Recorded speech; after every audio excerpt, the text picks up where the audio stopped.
welcome back. Welcome back. This is Dr. Fritz Collette, and we are coming to you from the studios of WWRL here in New York City. We are streaming on the internet at WWRL1600.com.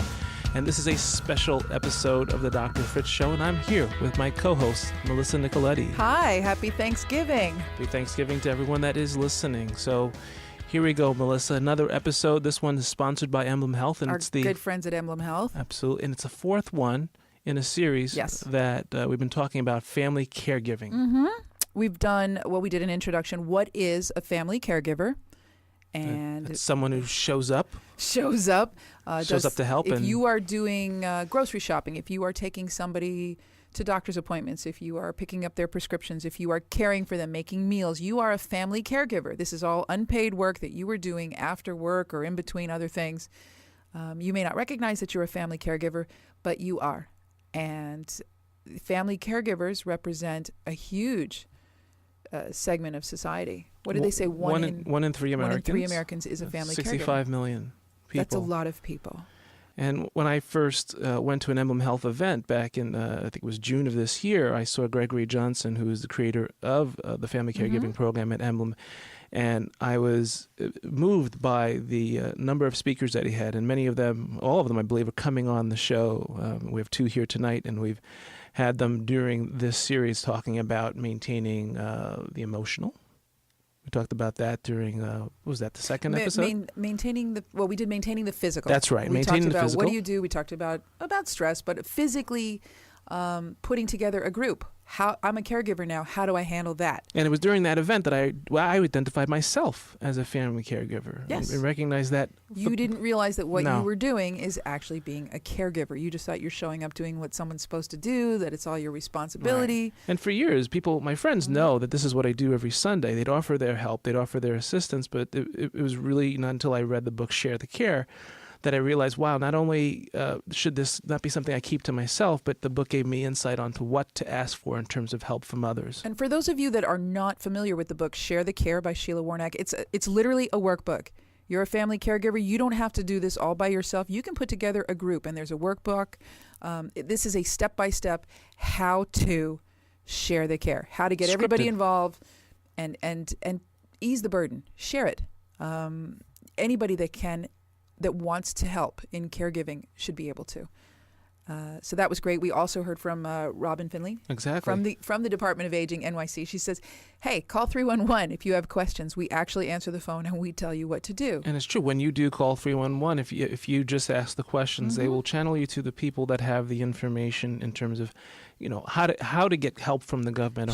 She's helped people navigate Medicaid forms, help somebody figure out how to call in a prescription. I mean, they really help. So that was great, sharing the physical. Then we did share the emotional, and that happened right after Hurricane Sandy initially hit. So that meant that everybody in New York City was suddenly a caregiver. That strangers are reaching out to strangers, letting them hook up. And even this is the sort of thing that bringing food. Right, unites us all. And we found that when we opened up the phone lines here at the station, that they lit up because people were out there who were offering services and needed help, and we were connecting people. So that was awesome. Very awesome. So what we get to do now, and because it's Thanksgiving, it sort of ties in. I think it's appropriate to share the spiritual. That means a lot of different things to a lot of people, but we have 2. So let's introduce our guests guests here. But our first 2 guests are from Friends Indeed. We have Cynthia Burke and Kate Lamb from Friends Indeed. Ladies, welcome. Thank you. Thank you. Happy Thanksgiving, everyone. Happy Thanksgiving. Now, let's hear from Cynthia first, I guess, or either one if you want to join in. What is Friends Indeed? Friends Indeed is a pragmatic spiritual crisis center that deals with people who are living with life-threatening physical illness, with caregiving, and with grief and bereavement. We provide emotional and spiritual support, and we do it free of charge. You do it free? How do you provide all this help for free? The kindness of strangers. Hello, everybody. Go to friendsindeed.org and donate, please. We're benefit-driven. Kate can say more about that. How do we keep the doors open, Kate? Sure. Well, we have a great have a great portfolio. We have grants that come in. Emblem Health is a big supporter of our caregiving program. And then clients who have gone through, used our services and then reach out and let people know about it. A lot of word of mouth. A lot of word of mouth, yep. So what would you say a day at Friends Indeed is? How do you provide this support and this help? Well, we do this in something called the big groups, of which there are 6 a week. And that's where the work of Friends Indeed is done, where we get to show people that the sentence that mostly underlines everything we do at Friends Indeed is the quality of your life is not determined by the circumstances. You can have cancer and still have a happy moment, a good day, a plan. And all of our work is bringing people back to the moment they're in, because the truth of the matter is we handle everything we handle in life in the moment we're in. Okay, so I'm a family caregiver. Can you walk me through a process that I go from identifying myself as such and then getting help from you? Okay, well, the first thing I want you to know is that your first assignment on planet Earth is the care of your own soul. And that as a family caregiver, you must first take care of yourself to the best of your ability so that everything that's left over from taking care of Dr. Fritz, excuse me, can be used in taking care of others, out of our overflow, in other words. Okay, so one of the mistakes I was making is when I was keeping it very private, that I was going through all of this, friends would come to me and ask me, is there anything I can do? Is there anything I can do to help you? And I'd say, I'd think to myself, well, there's nothing that I can do or nothing that they can do. Like, I mean, if they're going to come and help change my father's diaper, I wouldn't ask somebody to do that. But what I've learned through this process is that there are many things that I could use help with. Well, first of all, you need to identify what you're asking for, because lots of people want to help, but they don't know how.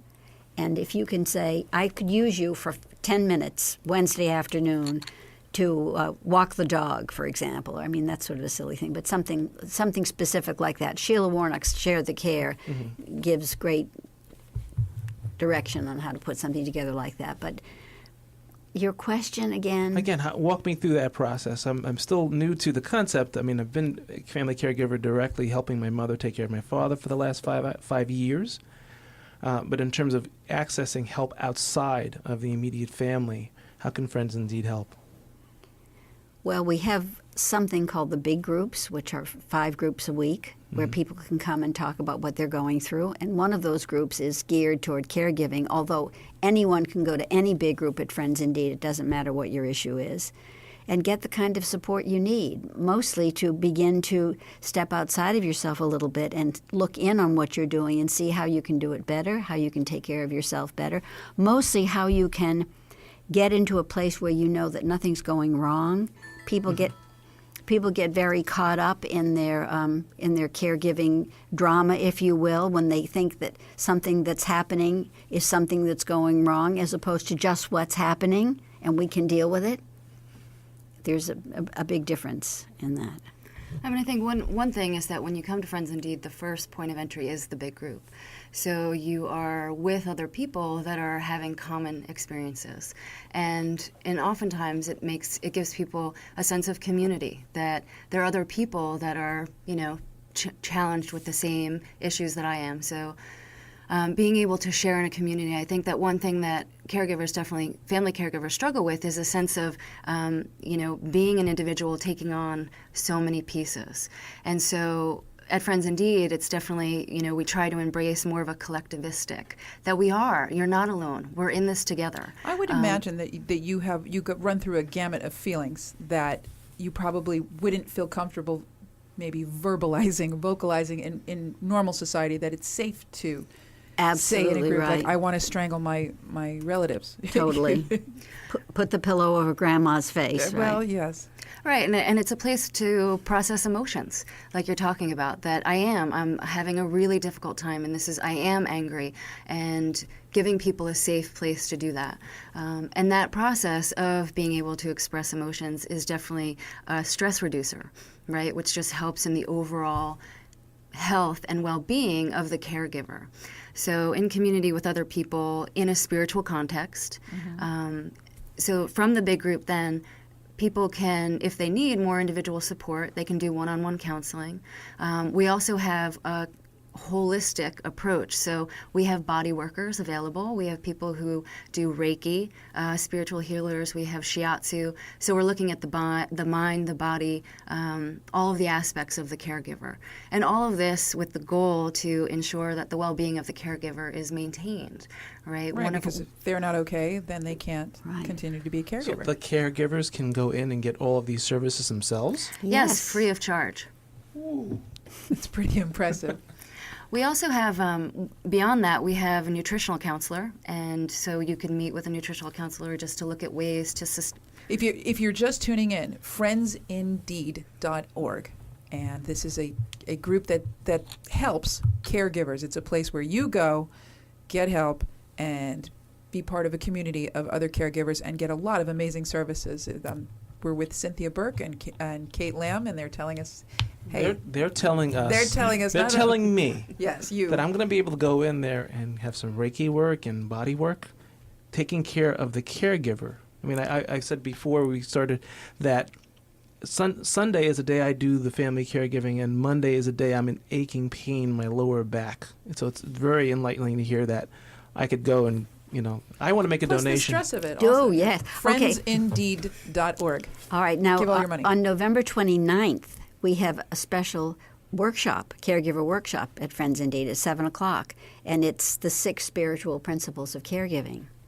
And Emblem Health actually helped us print up a card that has these 6 spiritual principles written on them, and Okay, well, it's we're really here. quite wonderful. What are the 6 principles of caregiving? Well, they are, first, take care of yourself. Take care of yourself. That's number 1. Okay. Focus on care, not cure. Okay, I'm going to stop. Focus on care, not cure. So you're not trying to cure the person, or what does that mean? No. Well, as a caregiver, it's important to recognize the difference between healing and curing.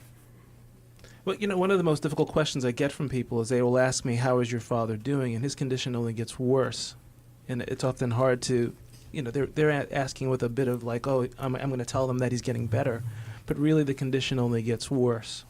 Well, you really don't have to say better or worse. Right. You can just say he's dealing with his condition very well, or thank you for asking, we're doing pretty well.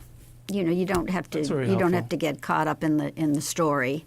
That's actually, the story is the least important part of it. When you come to Friends Indeed, we're much more interested in how you are feeling about what you're going through rather than the storyline, because we really can't change the story very much, but we can work. For example, if someone has cancer, cancer is neutral. We can't do anything about cancer, but we can work on how we hold what it means to have cancer, how we feel about cancer, what we think others think about us if cancer is involved. All of that stuff we can work on.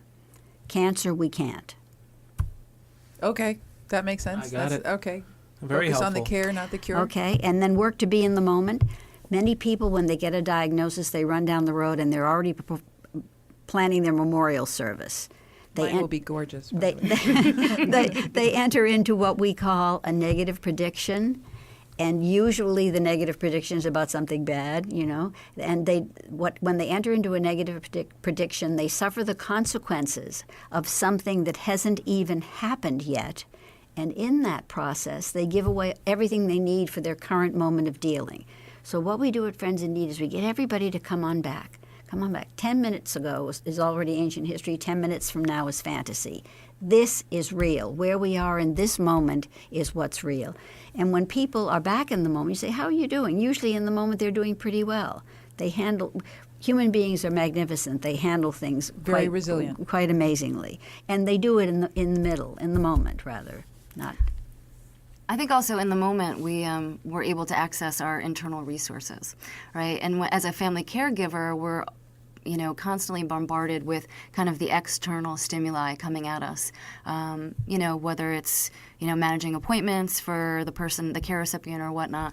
And so if we can be in the moment, then we can really be attuned to, the things that we have available to ourselves. So whether it is that resiliency or whether it is that clarity or that intellect, but that's not going to happen if the chatter of our mind is thinking about What do I do? the What do I do future next? or the past, or I can't believe this happened, this shouldn't have happened. So the moment is really where we can fully be present to ourselves in the situation. And I'm sure it's not unusual for everyone to have all those feelings. That's why it's great that there is a community where you can come and say, I'm worried about what's going to happen next. And then you say, don't worry about what's happening next. Worry about what's happening right now. Absolutely. Or don't worry at all. I don't know. But yes, staying all present. Feelings are appropriate. We don't do any judgment about how. If you come to Friends Indeed, we might ask you how are you doing with what you're working with. Are you doing okay? Fine. Then perfectly fine. We'll accept you exactly as you are. If it's not working so well, we might hold up some other possibilities. Try this, try that. And I can tell you as a psychologist what people are thinking, what they're telling themselves. Even what I was saying before, talking about it getting worse, makes me feel a way that I may not want to feel. And the words that you gave me before, it's a much better way to script it. When you said that, I immediately said, I can use that, and I'll feel better responding that way. So right. That's a great point. Okay, so now our next spiritual principle we want to go through these is express your feelings appropriately. Express your feelings appropriately. See, this has come up on our show before. Yes. Increasing your emotional intelligence? I think that the thing that most people get really tripped up in is taking things personally. Say you're dealing with someone who's ill and they're treating you badly and they're really awful. Mm-hmm. Not to take that personally. If it's really extreme, you get to say how you feel about it. It's as in, I got to tell you, I'm not feeling too good about being spoken to that way, or whatever, but mostly not to take it personally, because it's not about you, it's about the person who's saying whatever it is they're saying. So earlier we talked about giving an I message. I think, I want, I need, I feel. The minute you say to someone, you X, Y, and Z, they dig their heels in and defend their position, and you've lost them. Right. But if you say, I got to tell you, from where I'm sitting, I'm not feeling too good about what's going on here right now. Can we talk about this? That translates probably to every conversation. If you come at anybody and say, you're really bothering me, you're doing this, you're doing that, they'll say, I'm just sitting here minding my own business. I'm not doing anything. You're crazy. And there's no communication. But if you're able to say, I'm not really comfortable with the way I'm being spoken to, no one can argue with you. Exactly. Yes, you are comfortable. No one's going to argue. They're going to hear you. And I think that that's a really valid point. That's right. That's your unarguable truth. I like that. Unarguable truth. Right. Okay, so what number is that? That was number 4. 4. Okay, number 5? Seek to find meaning in the experience. Oh. We cannot tell you how many dozens, hundreds of people in the last 20-plus years of Friends Indeed have come through the door and said the following things after a period of time. Becoming HIV positive is the best thing that ever happened to me. Getting cancer is the best thing that ever happened to me. Because in that experience, they have found meaning. No one wakes up on a day when things are going wonderfully and says, how can I screw up this day so I can grow spiritually? They don't. When we grow when we're brought to our knees by circumstances, by situations in our lives. And through that, we get to, there are so many gifts, so many benefits that come from that kind of an experience. At Friends Indeed, we look at everything that shows up in our path as material, if you will, for our own growth. And when we get on the other side of something that's very difficult and challenging, and we look back and we say, wow, if that hadn't happened, I never would have learned this. I never would have gotten that. It's like the other side of love and sadness and everything that has its opposite. You don't get one without the other. You don't. If you can't experience loss, you will not know what it is to love. And likewise, the other way around. You love and you know you have to lose. But it's all part of the same package, if you will, of experiences. If you're just tuning in, we are with the Emblem Healthcare sponsored our Family Caregiver series, and we are talking about maintaining the spiritual. We are with Cynthia Burke of Friends Indeed. We are with Kate Lamb of Friends Indeed. FriendsIndeed.org is a great place to foster community if you are a caregiver and you've got the whole gambit of emotion, would you say? Yes, you're alone and you need some caregiving for yourself. Exactly. This organization is going to provide you with some services. FriendsIndeed.org. Okay, and we are also going over the 6 spiritual principles of caregiving. Yes, which will also be on our Facebook page, The Dr. Fritz Show. They will be on our show notes. You can hear this show on podcast by going to thedrfritzshow.com. If you're sitting around Thanksgiving table, you said, oh, I forgot the Dr. Fritz Show is on. I didn't get to. You go to the website, thedrfritzshow.com. You can hear this whole show. You can download it on iTunes if you'd like, or you can listen to it right from our website, thedrfritzshow.com. Well, I'll be lying around stuffed with turkey anyway. It's a good thing to do. Listen to the show. That comes to our last spiritual principle, which is understand that nothing is going wrong. Understand that nothing is going wrong. Yes. Someone's been diagnosed with HIV or That's cancer right. and nothing is going That's wrong. right. Understand. Oh, wait a minute. Understand that nothing is going wrong. Right. What? Tell me this on a Sunday. Okay. Say for example, in this life business, there are two planes of reality, although there are probably many more. But on the material plane, which is this plane where we do stuff, where we take care of what we can take care of, where we relieve suffering where we can, fix what's fixable, the work of life, that's the material plane. On the spiritual plane, we hold that nothing's going wrong. This does not mean that we think it's swell that someone has cancer, no big deal, it's just part of their path. No, that's serious and challenging and all of that. However, the art form is balancing the material and the spiritual, because we don't know what this person's journey is supposed to look like. We don't know how it's supposed to unfold. And we don't know that what's happening is going wrong. It's just what's happening. This is the normal cycle. Potentially. We don't know. That sounds great, but don't you think that's kind of, I don't know, I would think that one's kind of hard to do. It is. When you're watching And when someone you're close to really suffer. Sure, and because there's a lot of if only and why didn't I and I should have, and no, that's a total waste of resources. Mm-hmm. It's happening. Someone dies, okay? Yeah. Very sad. They died because that's exactly when they were supposed to die. We don't know that something went wrong, that they died. Oh, but it hurts. Of course, we don't deny that at all. And it often hurts, or the hurt is even exacerbated by the things we tell ourselves, that internal chatter. Yes. But can we get behind that things can be difficult and frustrating and sad and upsetting and still know that nothing's going wrong? It's just simply the way the story is unfolding. Not something's going wrong is a frame. It's what we tell ourselves. It's what we add to the situation. Right, it's the judgment. Yes, and makes it much more difficult to deal with it if we think something's going wrong.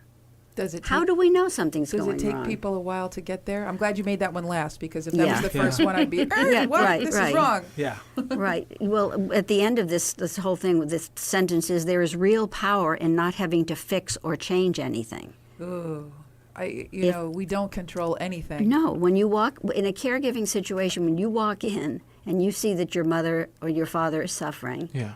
If you can go in there not knowing that it's not your job to fix it or to change it, but just to be with it, and of course to do what you can to help and relieve suffering and all those good son things that you would do. But if you can stay out of thinking that you have to fix it or change it. I mean, that's a whole other burden you create for yourself if you do that. Absolutely. Absolutely. And with people who are seriously ill and their condition deteriorating, if you create that burden for yourself, you're going to be disappointed there as well. You know, particularly the thing around death and dying, I mean, in our culture, we are really, really strange about death and dying. Everybody thinks the word's doomed to die. Yeah. I mean, you look around at everybody you see, we're all doomed to die. I mean, it's the bookend of life. We're all out of here eventually. At Friends Indeed, we say that life is a sexually transmitted condition that's always fatal. We know how it's going to end. Yeah, right. So Billy Crystal says my favorite thing on death. He says anything that popular can't be bad. So if we can look at this situation from a place of nothing's going wrong and I don't have to fix it, I can be with it. I have my resources to do whatever I can to help with the situation. But if I get caught in, oh my God, something's going wrong. This is not right. This is bad. Mm-hmm. Yeah, again, that internal chatter. I mean, I work with clients all the time, and we will examine what they're thinking, their underlying beliefs and things that they're telling themselves, the voice in their head that's going, and the idea is to help them script a better script words in their heads that'll work better for them than the negative talk that makes them feel sad. Absolutely right. They're writing the story anyway. They might as well write a better story, yes? Well, this being Thanksgiving, we're coming into the holiday season. And as caregivers, not only do you have the regular stress, you've got the additional, let's just say, family expectations or dynamics that everyone's going to have Thanksgiving at Grandma's house, and they're expecting either Grandma they're going to evaluate her condition because they haven't seen her in however long. They have the expectation of traditions, and as the caregiver, I would think there's a lot of pressure put on them to maintain. So if I am a caregiver and I'm running screaming into Friends Indeed going, how do I survive the holidays? How do I survive the holidays? One of the things we might tell you is ride the horse in the direction it's going. Just be with what is. If you get caught up in expectations, you're bound to create a big mess. Just be with what is. And once again, if we don't get caught in expectations, then we don't think anything is going wrong. It's just what's unfolding. Let's stay with this conversation. We got to take a commercial break, but we'll be back in a few moments. Welcome back. This is Dr. Fritz Collette. We're coming to you from the studios of WWRL here in New York City. If you want to find out more information about this program, just go to thedrfritzshow.com. There you'll find out information about the show and what we're trying to do here. We're trying to bring you people information and practices to help you live the most optimal life. This is part of a series. This episode is part of a series that we are sponsored by Emblem Health, and I'm here as usual with Melissa Nicoletti. And we're talking about Happy Thanksgiving. Happy Thanksgiving to you. And we're talking about family caregiving, and during this hour we're talking about maintaining the spiritual. Yes, and we're talking with currently two very special people from Friends Indeed, Cynthia Burke and Kate Lamb. And we're talking about getting a survival guide, surviving the holidays as a caregiver. And Cynthia, tell me again, how did you express that? Ride the horse in the direction it's going. And which means? Which means just show up without your expectations and see what's happening. See how everybody is. And not try to redirect. I mean, when people are dealing with people who have some dementia, for example, it's really, really not helpful to try to correct the person that's saying, for example, I remember going to visit someone in a hospital who thought he was on a boat. And instead of saying, oh, no, you're not on a boat, you're in the hospital. No, fine, how does it feel on the boat? Tell me about what it's like to be on the boat, whatever. It's probably less stressful for them. In other words, be with what is rather than thinking that it should be other than it is. Okay. If you show up and everybody is in chaos, then okay, you just kind of sort through that. If everybody has a certain plan and it's not going, season. Yeah, I mean, remember it's to be thankful, not to be directive, I guess. Yeah, you'd think so. You know, this is our busiest time of year. I would say the phone lines light up and people are talking homicide, and it's just ho ho ho. Yeah. I mean, and back, thinking about the holidays and high stress, an analogy that I love is the airplane analogy. So if you lose cabin pressure, the first person that you put the oxygen mask on is yourself before you take care of anyone else, children, anyone. And I think in general, that's a great principle for caregivers, take care of yourself. So in thinking about this holiday, make sure, what is that oxygen mask? What is that oxygen that you need? That's a great visual. And I'm really thinking of showing up at, Christmas dinner with a bunch of oxygen masks, strapping one on myself and going, you're next. I'll get to you. But it is so important to first take, I know in an emergency caregiving, if you're an EMT or a first aid responder, one of the first things they teach you, as a lifeguard, they teach you to take care of yourself first. And as caregivers, we often don't do that. We take care of ourselves last. Mm-hmm. And if there's not enough of us to go around, how are we going to be there for the people we care about? Right. And that at Friends Indeed, we're looking at a more sustainable model because we want the caregiver to be well, and we don't want them to become a care recipient. So it's looking at the tools, and, Cynthia talked about the spiritual principles, and, so that putting the oxygen mask when you are coming into your relative's house or whatever the situation is, what does that mean? So taking care of yourself looks different for each person. Mm-hmm. It could be, taking a walk, making sure that you're maybe not drinking during that time. As much, sure. But just what works for you, and then actually putting it into practice so that when you show up, you're feeling that, okay, I can be present and I can be here for everybody. So if you are a caregiver of someone with a very seriously deteriorating condition, and I'm sure several of our listeners are because they've been phoning in throughout the series, what is it, you talk to them, so what is it that they would be thankful for? How do how does someone give thanks that when someone that they're caring for, when it's that hard? Well, for starters, back to the nothing's going wrong here. this is just part of what this human being is going through. If for example, your father. Yes. I mean, if you can look at him as whole, healthy, and complete in his spirit, even though his body may not be in great shape, and be with that and be okay with that and not get stuck in it should be other than it is. Or I wish it was something else. I wish it was something else. This is still your father. Be present in the day you're in. Not think of where it's going, but how it is in the moment you are there. You look at your father. I mean, particularly people who are so-called terminally ill. We don't use that word at Friends Indeed very often, but people whose life looks like it's going to be shortened here pretty quickly. I mean, if we can look at them and be with them in the day we're in and not be in our loss of them, because the loss has not yet happened. Right, they're still there. They're still there. And you want to be present with them in that moment because it can be a very rich time. A very rich time. You know, I think, wasn't Valerie saying that? We had a couple weeks ago, one of our listeners called in and she said she felt, even though she had a brother who just couldn't show up, just couldn't help, and she had to do everything herself, she said it was a gift to be able to spend time caring for her mother and being there. Frustrated with the brother, naturally. Right. So we gave her the book to hit her brother with. But yeah, I thought that was kind of an interesting. Right, and she tied into also seeing this experience as an opportunity. She was thankful. She was somebody who did say she was thankful for having had the opportunity. Absolutely. And but this is the whole caregiving thing. You either are a caregiver, you'll be a caregiver, or you will need a caregiver. So it's best to kind of learn about it and see, what the whole thing is all about. Come to Friends Indeed, and we will help you with that. Friendsindeed.org. Yes. Donate, visit, check them out. Join a big group. Oh, okay. That's a good question. Maybe it's time for a commercial break, and then we will come back with I have a really good question. Okay, so we're going to take a short break, but when we return, Melissa will give us a great question. My great question. It's percolating. It's read it on her forehead. Thinking. Again, if Doesn't you're happen often. tuning in right now, this is the Dr. Fritz Show. We're talking about family caregiving. During this episode, we're talking about maintaining the spiritual.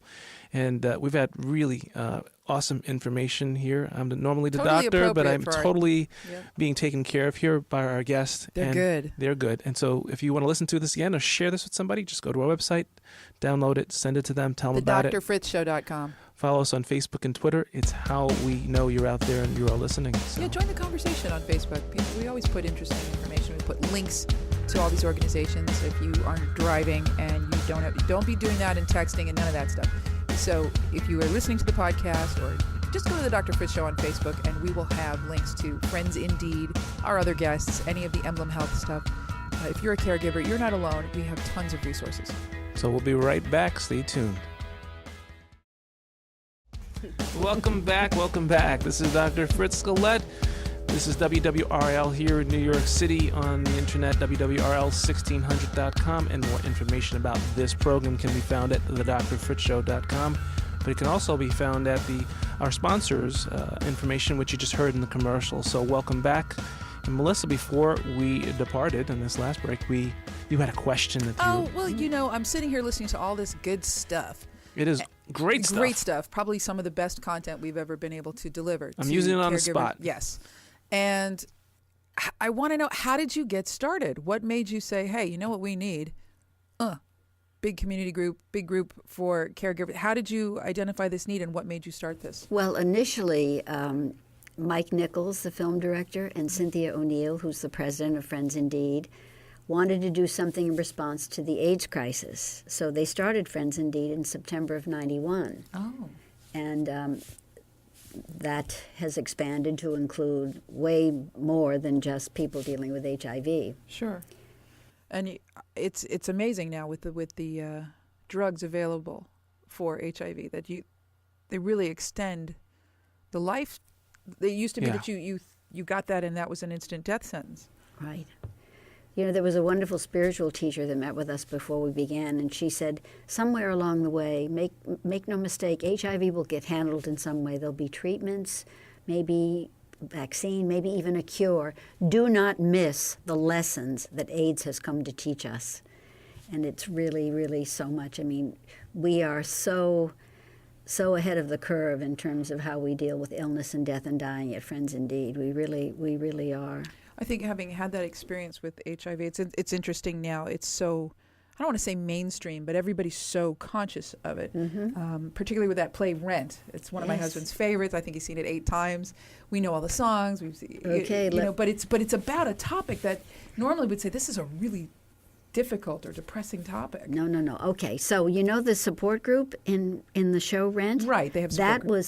That was directly created out of Friends Indeed, because Jonathan Larson, when he was alive, his friend and next-door neighbor, Matt O'Grady, Matt became HIV positive, and he wanted to, he heard about a place called Friends Indeed, and he was a little nervous, and he wanted to know if Jonathan would go with him to come to a group, and he did. Jonathan did, and it was at Friends Indeed, and in our big groups that Jonathan heard the words, "No day but today." Oh, I just got chills. Yeah, and "Will I lose my dignity?" These are beautiful. If you have not seen Rent, definitely find a way to. Yeah. But those are titles to his song. They're themes. Right. And Cynthia O'Neill, since there are 2 Cynthias at Friends Indeed, we call her Cy. She created a lot of big groups with the Rent casts. Every time there was a new Rent cast to go out on the road, she would do a big group at Friends Indeed so that all of the actors would understand the concepts and what we were doing there, so it would have real meaning for them. And this has been, I mean, we're in our 91, we're in our soon to be our 23rd year of Friends Indeed, which is pretty amazing. Well, it's funny then you get that from that play, from that show, that sense of community and that sense of support. Right. Isn't that amazing that you had such an impact? Because it's such a profound, everybody knows Rent. Mm-hmm. Aren't you kind of proud? Yes, very. I'd be pretty proud. Very, very. And Jonathan Larson's family has been very supportive of Friends Indeed. It's very much tied to who we are. So again, let's talk a little bit about how people can donate, how they can help. I love this organization. You mentioned there are meetings that people like myself, caregivers, can go to. Yes, it's important to people to know that the only thing you need to do at Friends Indeed is to show up on time. You do not have to sign up. You don't have to fill out any forms. If you do crisis counseling or body work or one of those things, you might have to fill out a small form. But just to come to the groups, no. You don't have to sign. You don't have to fill out anything. We honor confidentiality and anonymity. It's first names only. And even though we're dealing with very serious and challenging situations, it's also a very joyful place to be, because we don't judge people. We accept you exactly as you are. We say this may be difficult and scary and challenging, and you can deal with it. We can help you. We can work together. The staff and the so-called clients are all working on our lives together. We use whatever shows up on our path to help us to become more conscious human beings, to be more compassionate possibly for ourselves and then for others.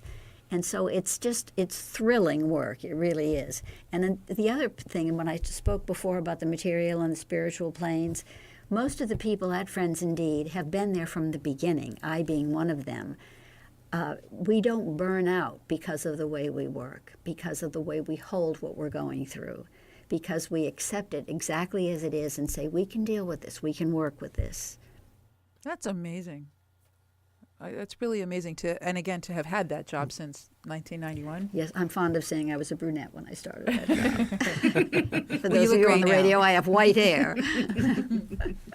And so how can people find you again? They can find us on Facebook, and they can find us on we have our webpage. You tell that stuff. Sure, www.friendsindeed.org. There are 6 big groups a week, and you could call us 212-925-2009 to learn more about our scheduling through the week. Oh, what's that number again? That number is 212-925-2009. And where are you located? We're at 594 Broadway between Houston and Prince Street. So pretty much every train. Yes. Great. I'm thankful for that. All right. Well, we want to thank you for coming to the studio and providing us with such great information. I personally am going to use it, and I'm going to personally tell anybody I know who's we're all going to be in this situation about what you guys do.